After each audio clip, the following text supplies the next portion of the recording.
Bonjour à tous.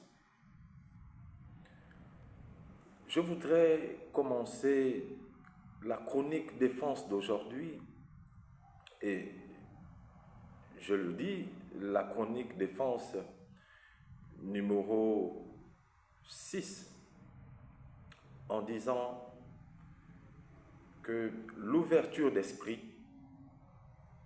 il faut bien m'écouter, l'ouverture d'esprit n'est pas une fracture du crâne. L'ouverture d'esprit n'est pas une fracture du crâne. Première question. Qui a suivi le discours du chef de l'État lors de la fête de l'indépendance du 17 août, et ce discours a été fait le 16 août 2024 au soir. Je parle du discours du chef de l'État le 16 août 2024 à l'occasion de la fête de l'indépendance du 17 août 2024. Eh bien, ceux qui ont suivi ce discours ont écouté la partie, du moins l'extrait, où le chef de l'État faisait référence à l'implication de l'armée dans la construction ou à la contribution de l'armée dans la construction ou la promotion de l'état de droit. Alors, il semblait se féliciter du rôle joué par l'armée dans la construction de l'état de droit. C'est bien. Voyez-vous, ça pose un problème. Comme je disais tout à l'heure, que l'ouverture d'esprit n'est pas une fracture du crâne. Le premier problème, c'est lequel?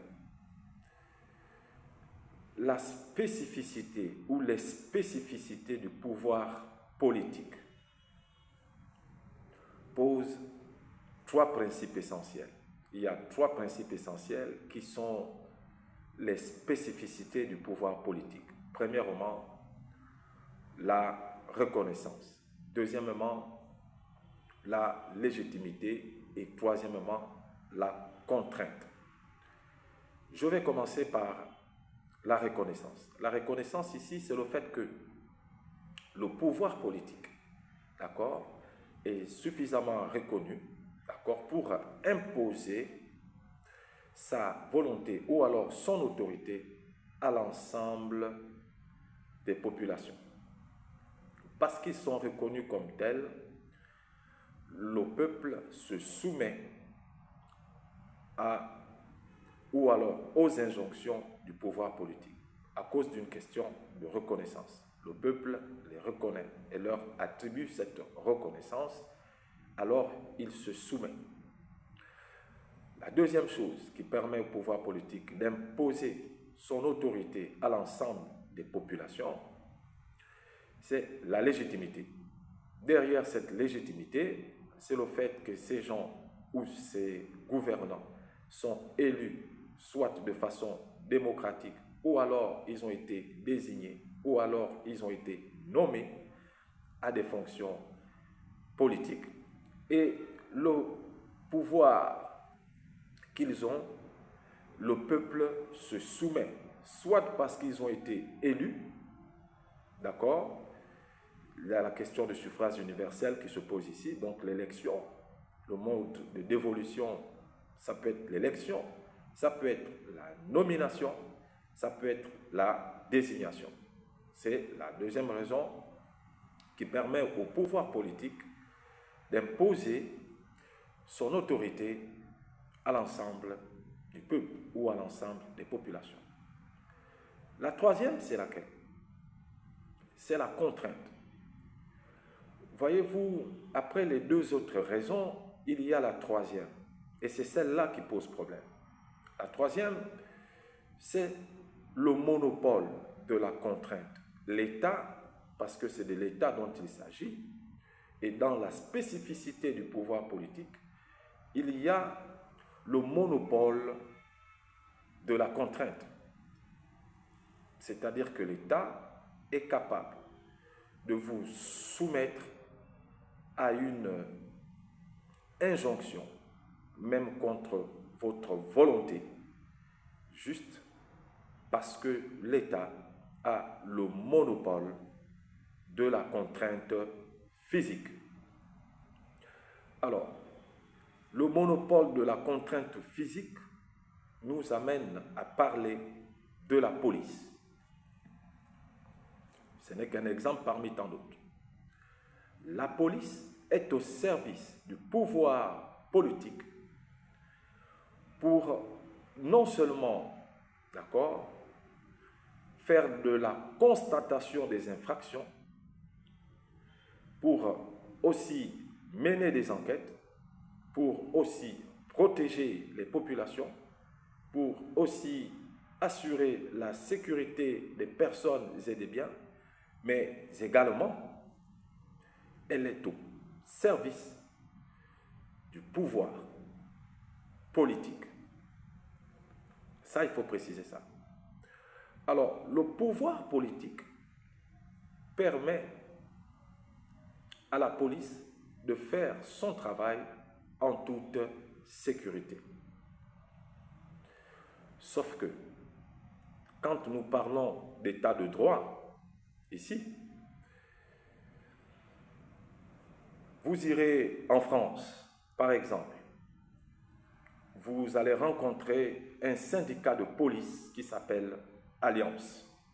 C'est le plus grand syndicat de police qui existe en France. Il s'appelle Alliance. Et voyez-vous, au Gabon, nous avons des policiers. Mais au Gabon, la police n'a pas le droit de faire grève. Et voyez-vous, la grève fait partie de ces expressions démocratiques qui, en réalité, sont une émanation de l'état de droit. Et quand nous nous retrouvons dans un système où les forces de défense et de sécurité elles-mêmes ne maîtrisent pas, ne savent pas, n'exercent pas, et je précise bien, n'exercent pas les rudiments de la démocratie en interne, nous ne pouvons pas parler de la contribution de l'armée dans la construction de l'état de droit. Ce n'est pas possible. Permettons aux policiers d'avoir des syndicats. Permettons à la police et aux policiers d'être syndiqués. Permettons à l'armée d'avoir des syndicats. Permettons aux militaires d'être syndiqués et voyons ce que ça donne. L'état de droit ou l'émanation de la démocratie en interne dans les forces de défense et de sécurité.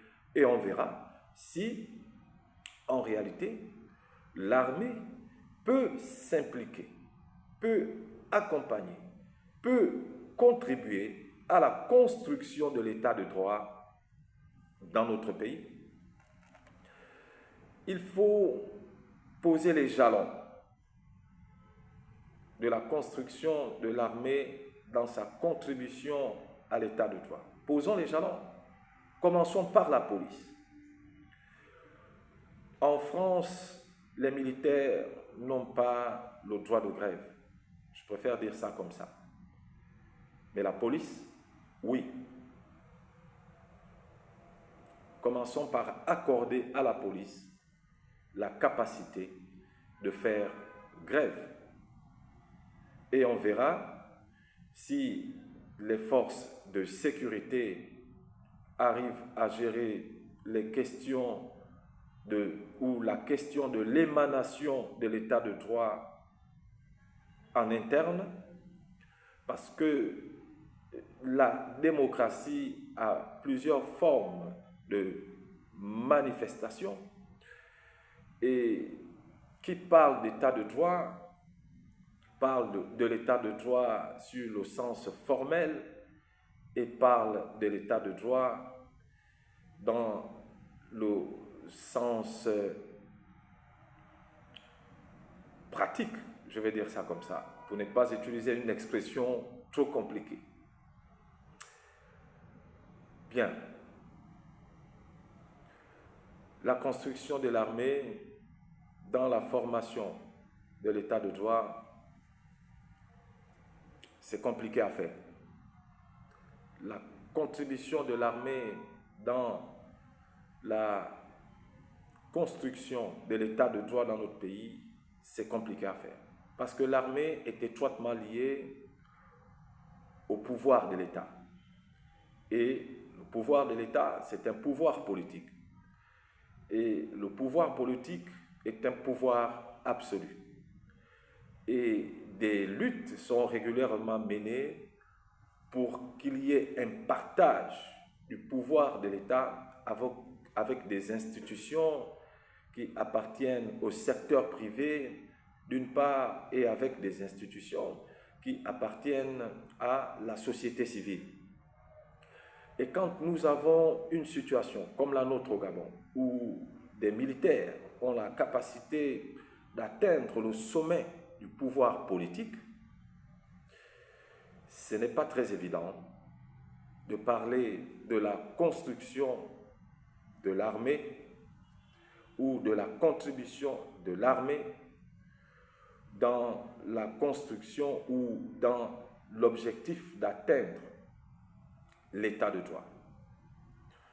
Voyons ce que ça peut donner en interne, des principes démocratiques au sein de la police. Essayons de faire comme en France. Permettons aux policiers d'exercer la démocratie en interne.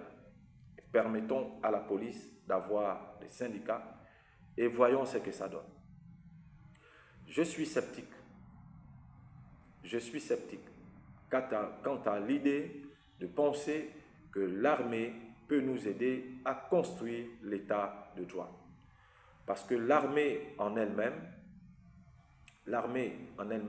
est une société ou un groupe ou on va dire quoi, une structure, une institution tellement hiérarchisée que ce que pensent les subalternes n'est pas forcément ce que pensent les officiers supérieurs. Et souvent, il y a des formes de stigmatisation ou des formes de différence ou des formes de démarcation dans le traitement des officiers supérieurs et celui des hommes de troupe.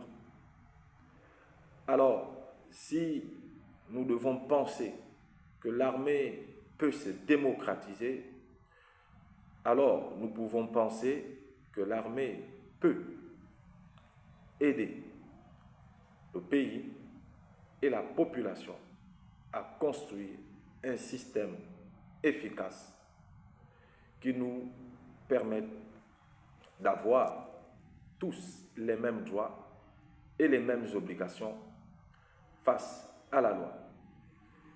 C'est ce qu'on appelle l'état de droit. Sauf que là, c'est compliqué.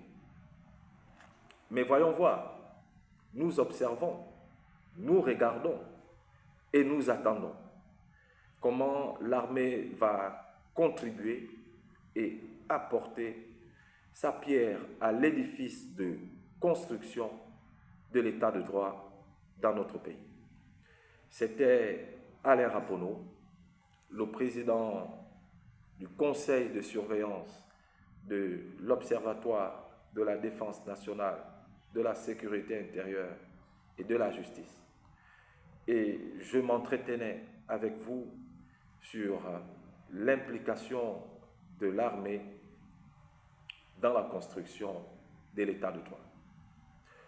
C'était la chronique défense numéro 6. Je vous remercie. Honneur et fidélité à la patrie.